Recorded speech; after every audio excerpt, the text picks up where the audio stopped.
Join with me. Pero bakit hindi pa rin humiling si Killua?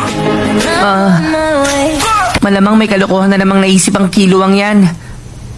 Kapag sa mga sandaling to humiling si Killua, sigurado po ako may ibang tao magbabayad ng sinimulan niyang gulo.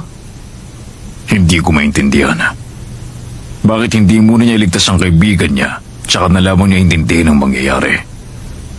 Papa, sa tingin niyo po ba matutuwa ang kaibigan ni Killua kapag nalaman niya maraming buhay ang sinakripisyo para iligtas siya? Hindi po. Yun ang tumatakbo sa isip ni Killua. Kasi engot-engot. Iba talaga ang takbo ng utak niya kumpara sa atin.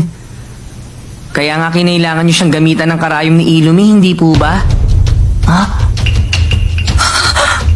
Kumikilos na siya.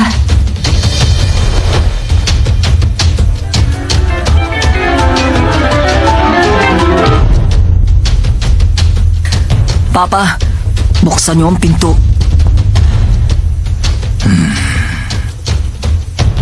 Hindi maaari. Sabihin mong hinihiling mo sa silid na yan. Hindi namin hahayaan makalabas kayong dalawa dyan. Tama ang hinala ko. Hindi nila alam ang tungkol sa iba pang mga patakaran. Papa, walang duda na ako nga ang inyong anak.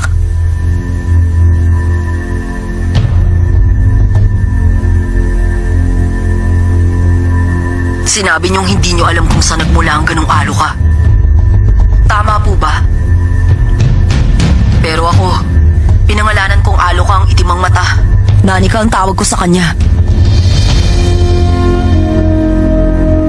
Aalis na po kami. Ako ang bahalang maglinis ng gulo ko. Nanika, sa loob ng kalahating oras, pag hindi pa rin tayo nakaalis sa bundok na to, ang mama ko, tapusin mo. Ha?